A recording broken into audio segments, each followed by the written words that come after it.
A long time ago in a galaxy far, far away, the Arizona Wildcats had the look of a top 10 team that could make a deep run in the NCAA tournament.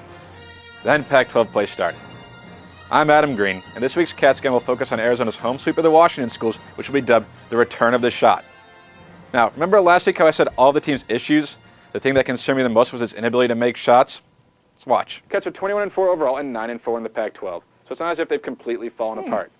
However, if you want to know why they're struggling, the answer is as simple as saying they're not making shots. Not bad, right? Well, besides the first 13 minutes or so of the Washington game, that was not an issue. Arizona shot 47% against the Huskies and 56% against the Cougars and made 17 of 37 threes over the weekend. Solomon Hill, Mark Lyons, and Nick Johnson stepped up against the Huskies, while Lyons, Caleb Tarczewski, and Kevin Parham got the job done against the Cougars. Parham, who's in the starting lineup for the last 3 games, made 5 big threes in Saturday's win, and getting him back on track would be huge for this team. Anyway, as things stand, it was the best 2-game stretch the Wildcats have played in some time.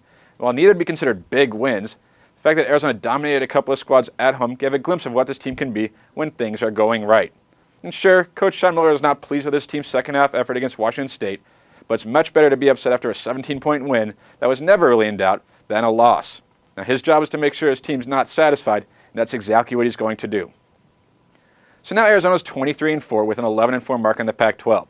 They moved up to 11th in both the AP and coaches polls, and for the first time in a while, kind of maybe sort of have you thinking that perhaps they're not destined for an early exit come March.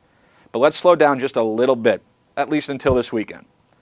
Because from here, the Wildcats head to Los Angeles to take on a not horrible anymore USC team that got smoked by the Cats 74-50 in Tucson. It's one of the few times this season where UA will face the lesser team first in a series, meaning there's a chance they may get caught looking ahead to the next one. And they can't afford to do that if they want to stay in the Pac-12 title race, even though Saturday's game will be a doozy. Because, for the first time all season, the Cats will have a chance to avenge a loss. Thus, this makes Saturday's tilt with UCLA at Pauley Pavilion revenge of the Cats, as in Arizona needs to get some.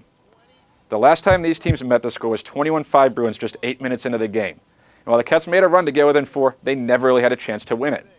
They couldn't shoot, couldn't defend, and couldn't compete. It was bad. Now this is the Wildcats' chance to send a message that they have indeed figured things out and will be a factor in the coming weeks. UCLA is as inconsistent as they come, but Arizona saw firsthand what the likes of Shabazz Muhammad, Jordan Adams, Kyle Anderson, and Larry Drew II can do. And yeah, they still have those Ware twins. Now, a win Wednesday followed by a victory Saturday would put the Wildcats in great position to win the conference, as well as have people really start feeling good about this team again. Now, a loss either day? Well, take the previous sentence and replace the word great with poor and good with uneasy. Let's hope it doesn't come to that.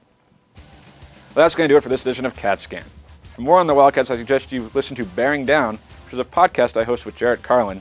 And for more of my own random musings, you should follow me on Twitter @TheAdamGreen. Thanks for watching. We'll do this again next week, right here on ArizonaSports.com.